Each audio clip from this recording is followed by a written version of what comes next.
Yang pertama itu bagaimana hukum puasa tapi tidak sholat. Kedua, bagaimana hukum tidur sepanjang hari saat berpuasa. Terus yang ketiga, bolehkah berbekam saat puasa. Dan yang terakhir itu pekerjaan yang membolehkan tidak puasa.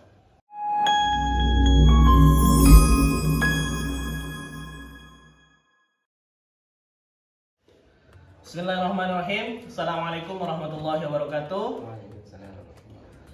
Pemirsa setia channel YouTube NWDI Mesir dimanapun kalian berada, pada kesempatan kali ini bersama kita Ketua Tanfiziah NWDI Mesir Al-Ustadz Zainuddin Sani LC Sun.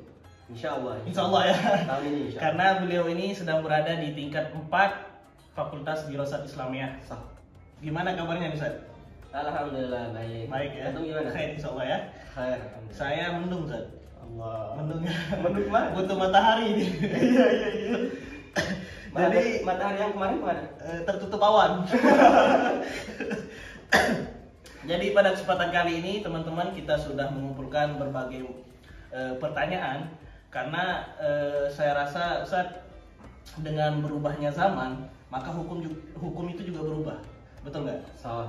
Ya kan. Jadi kita inisiatif untuk mengumpulkan berbagai macam pertanyaan-pertanyaan kontemporer yang di sana butuh ijtihad untuk menjawabnya, Ustaz. Di sini kita ada 4 pertanyaan, Ustaz, tentang masalah-masalah populer ini. Yang pertama itu bagaimana hukum puasa tapi tidak sholat. Kedua, bagaimana hukum tidur sepanjang hari saat berpuasa. Terus yang ketiga, bolehkah berbekam saat puasa. Dan yang terakhir itu pekerjaan yang membolehkan tidak puasa. Kita mulai dari awal aja ya. Bagaimana hukum puasa tapi tidak sholat? Dia puasa tapi tidak sholat. Iya, dia puasa tapi dia tidak sholat. Nah, iya. Dalam tanda kutip dua-duanya sama-sama wajib. Iya. Jadi saya teringat dari perkataan Syekh Salim Abu Asim yang mengatakan in kunta naqilan fas-sahih wa in kunta mudda'iyan fad-dalil. Nah, jadi saya di sini menjelaskan bagaimana hukum sesuai dengan perkataan pada para masyayikh kita. Termasuk di dalam perkara ini ada pendapat di di kitab Syekh Mutawalli Sya'rawi di fatwa beliau. Beliau menjelaskan di sana bahwa rukun-rukun Islam itu baik sholat, puasa dan lainnya itu berkaitan. Nah, jadi ketika kita misalkan puasa tapi tidak sholat, nah tidak sholat itu kan istilahnya mempengaruhi rukun yang puasa tersebut. Nah, jadi ketika kita puasa tapi tidak sholat, maka beliau di dalam kitab itu menjelaskan bahwa hukum orang yang kayak tersebut melakukan pekerjaan tersebut itu puasanya batal. Puasanya batal. Baik, ini menurut Syekh Mutawalli Sya'rawi. Nah, tapi batalnya kenapa? Karena kalau dia sengaja tidak sholat. Nah, kalau dia tidak sengaja, misalkan kelolosan tidur sepanjang hari, nah itu puasanya makruh. Berarti puasanya batal jika dia sadar. Kalau dia sedang sadar tidak melakukan sholat gitu kan? Ya, jadi dia sengaja nggak sholat, padahal dia puasa. Nah, puasanya itu batal, tidak ada apa-apa. Ya, berbeda dengan dia ketika tidur, misalkan kan kecapean banget tidur dan akhirnya nggak sholat, nah itu makruh. Puasanya itu makruh. Seperti itu. Gitu ya. Berarti untuk pertanyaan pertama dia batal kalau dia sengaja. Baik, kalau gitu kita masuk ke pertanyaan kedua, Ustaz ya. Bagaimana hukum tidur sepanjang hari saat berpuasa? Hukum tidur ya, sepanjang hari deh nih. Nggak bangun-bangun nih. Iya. Nah, jadi pertama kita lihat hukum tidur itu apa? Hukum asal tidur. Jais. Boleh kan? Pertanyaan boleh karena tidak ada hukum di dalam sunnah maupun Al-Quran. Nah, jadi tidur tuh boleh. Nah, tapi jangan sampai berlebihan. Nah, saya terkait masalah ini pernah baca nih di Minhajul Thalibin, dan syarahnya juga saya baca Mughniul Muhtaj. Nah, di sana menjelaskan bahwa hukum tidur sepanjang hari itu tidak membatalkan puasa. Itu yang pertama. Hukum tidur sepanjang hari tidak membatalkan puasa, asalkan dia itu ingat dirinya itu ada kewajiban sholat juga seperti masalah yang pertama. Oh, berarti ketika ada breaknya tidur itu ya? Tidur break, aja. Breaknya tidur itu azan gitu ya? Iya. Oh, berarti umpamanya pada subuh kita tidur nih. Ah. Nah, azan zuhur bangun, tidur lagi. Ya. Nah. Nah, langsung makan. Ya. Nanti kelupaan kan? Pada sholat zuhur dia tidur lagi Tidur sampai lagi. azan asar kayak Azan gitu. asar. Berarti itu sah. Puasanya sah. Puasanya sah. Itu secara hukum ya, secara Secara hukum. hukum. Tapi ketika kita melihat apa keutamaan bulan Ramadan sendiri. Nah, di sana kan kita istilahnya madrasah. Jadi madrasah di mana kita menanam banyak-banyak pekerjaan baik. Nah, di sini sebenarnya dalam Ramadan itu tidak ada istilahnya kita bulan yang memang bukan untuk bermalas-malasan. Seharusnya dengan puasa itu kita hikmahnya di sana mengerjakan perbuatan-perbuatan baik seperti yang dianjurkan oleh ulama-ulama kita. Jadi apa bedanya bulan Ramadan sama bulan biasa gitu kalau Ya. tidak kita lakukan dengan maksimal dan optimal gitu kan? Malah lebih rajin kita di bulan-bulan Bulan biasa. sebelumnya gitu kan? Kita kerja, Kita kerja. kita macam-macam. Nah, bulan Ramadan kita tidur sepanjang hari itu kan nggak tapi Faedah. puasanya itu nggak. Tapi secara hukum puasanya sah. Sah. Ya.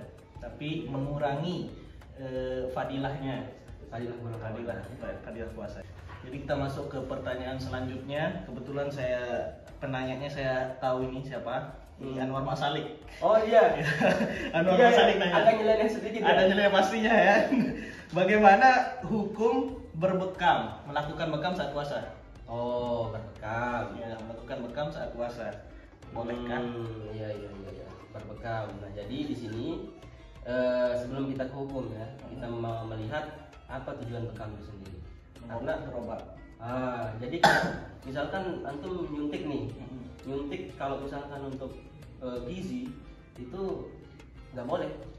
Kalau untuk gizi, Tapi kalau antum misalkan sakit, yang misalkan sakit pilek atau demam perlu disuntik, nah itu suntikan itu tidak membatalkan puasa.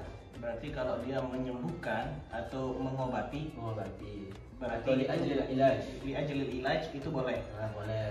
Tapi kalau misalkan sengaja untuk misalkan operasi plastik ataupun untuk gizi aja, itu antum batal puasa. Itu puasanya batal. Iya. Selain li ajli ilaj. Karena segala sesuatu yang masuk ke pori-pori, lubang-lubang di dalam tubuh ini itu akan membatalkan puasa. Di mulut, pori-pori, hidung dan sebagainya. Berarti hukumnya tidak sah kecuali li ajli ilaj untuk berobat atau mengobati. Ya, begitu juga di bekam itu sendiri. Jadi bekam itu juga kan istilahnya mengeluarkan darah Iya. yang kotor. Nah, misalkan kalau tujuannya itu berobat misalkan dia sakit, pusing, Iya. berat kepala. Nah, itu untuk berbekam karena alasan berobat itu boleh. Puasanya tidak batal. Itu kan untuk mengangkat penyakit. Mungkin setelah terangkatnya penyakit itu bisa lebih giat lagi gitu puasanya. Berarti itu boleh ya? Ya, kecuali kalau misalkan dia sekedar apa namanya rutinan. Tapi dia nggak asalnya nggak sakit, tapi dia berbekam aja gitu kan setiap bulan. Berarti dia jadi member ya? Ya, member. Dia ikut bekam teman kita di KNDB. Misal ini ada kartunya gitu kan, member rutinan tiap Kayak kali gym minggu gitu lah. ya, kayak di gym ya. Ya. Itu nggak boleh berarti ya? Tuh. Jadi yang membolehkan itu yang tanda kutip darurat seperti berobat. Seperti berobat. Kita masuk ke pertanyaan terakhir saat. Terakhir kita ini ya. Udah terakhir ya. Alhamdulillah. Baru aja kita mulai udah terakhir aja. Baru mau mulai Tapi udah apa? mau mengakhiri aja gimana? Gak apa-apa. Yang penting kita memulai. Ya, justru yang berat itu memulai ya. Yang memulai. Bagaimana? Walaupun hubungan itu sebentar, nggak apa-apa. Mulai aja. Bukan di sana Ustaz. Oh, iya. Jadi yang berat itu memulai atau melanjutkan sebenarnya? Iya. Yang Atau berat. mempertahankan? Oke, kita masuk ke pertanyaan terakhir Ustaz. Iya. Pekerjaan apa saja yang membolehkan tidak puasa? Pekerjaan, Apa? berarti profesi kayaknya spesifiknya nih. Profesi ya. Iya. Iya. Ada di sini dibahas dalam kitab-kitab turos, kitab-kitab ulama-ulama dulu. Jadi permasalahan perkara yang boleh membolehkan orang untuk tidak berpuasa itu ada 4 kalau nggak salah di kitab Mughni Muhtaj. Itu Sarahnya Minhaj Talibin. syarahnya Minhaj Talibin. Bukan kan Surogibin bukan? Bukan Ya. Bukan. Banyak syarahnya ya. Bukan Anwar Masalik juga. Jadi dijelaskan di sana ada 4. Pertama itu orang sakit, orang safar, kemudian Pertama orang sakit, ya orang sakit, terus orang safar, terus orang yang lemah, ya, entah itu faktor usia atau lemah karena sakit keras. Ini beda antara sakit sama sakit keras. Oke. Nah terus yang terakhir itu ibu hamil, Ibu hamil. ataupun ibu yang lagi menyusui. Oh itu boleh tidak melakukan Boleh. puasa. Berarti tadi orang yang melakukan safar itu di mana?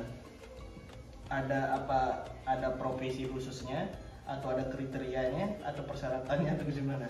Oh iya, jadi istilahnya kalau kita lihat realita di Lombok misalkan ya, Jadi ada pekerjaan, misalkan dia itu ngerampek, ya atau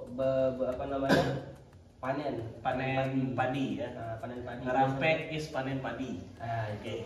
Terus jadi di dalam satu daerah, satu desa itu dipanggil oleh pemilik lahan yang jaraknya mungkin Berkilo-kilo ya. Berkilo-kilo. Nah jadi istilahnya dia pergi safar ketika puasa untuk kerja ngerampek itu atau panen itu. Nah jadi di sana kita melihat bahwa dia, kalau kita melihat dari jarak antara safar dia ke tempat kerjanya dia itu masuk dalam kategori safar, maka dia boleh tidak berpuasa. Berarti daripada pendapat ulama tadi. Berarti buruh-buruh yang melakukan safar itu melebihi 85 ya. 85 km itu boleh untuk melakukan boleh untuk tidak berpuasa. Ya. Itu mungkin bisa dikiaskan juga sama profesi-profesi yang lain gitu. Misalnya tentara misalnya saat berperang tiba-tiba kan melakukan perjalanan tiba-tiba siaga gitu kan di perintah satu komando. Betul. Nah kalau kerjanya di rumah sendiri, apa ilatnya? Kerja sebenarnya kan seperti yang kita bicarain tadi, gimana hukum orang yang berpuasa tapi tadi itu di awal. Ya intinya itu orang yang bekerja di tempat desanya sendiri itu nggak ada ilat sama sekali untuk membolehkan dia tidak berpuasa, karena udah fix yang 4 tadi itu, itulah syarat-syarat orang yang boleh meninggalkan puasa. Pertama yang sakit, kedua yang lemah, ya, ketiga melakukan safar, dan yang keempat ibu hamil, bumil ada juga yang menyusui. Nah, terjawab ya 4 pertanyaan kita ya. Alhamdulillah. Jadi seperti itu ya teman-teman semua dimanapun berada, kita sudah berupaya untuk menjawab pertanyaan teman-teman. Nah, semoga jawaban-jawaban tadi bisa membantu orang-orang yang kebingungan terkait permasalahan-permasalahan yang ada. Karena kan sebenarnya Islam itu sendiri mudah gitu. Betul. Tapi tidak dimudah-mudahkan juga gitu kan. Jadi kira-kira seperti itu. Untuk teman-teman stay tune di YouTube channel kita di NWDI Mesir, akan terus kita update beberapa video lagi ke depannya terkait Khazanah Ramadan dan pertanyaan-pertanyaan populer seperti ini. Dan juga jangan lupa subscribe, like, komen ya. Betul ya? Ya. Terima kasih undangannya. Terima kasih. Sama-sama Ustaz. Syukran ya atas waktunya Ustaz. Saya akhiri. Wallahul muwaffiq wal hadi ila sabilir rasyad. Assalamualaikum warahmatullahi wabarakatuh. Waalaikumsalam warahmatullahi wabarakatuh.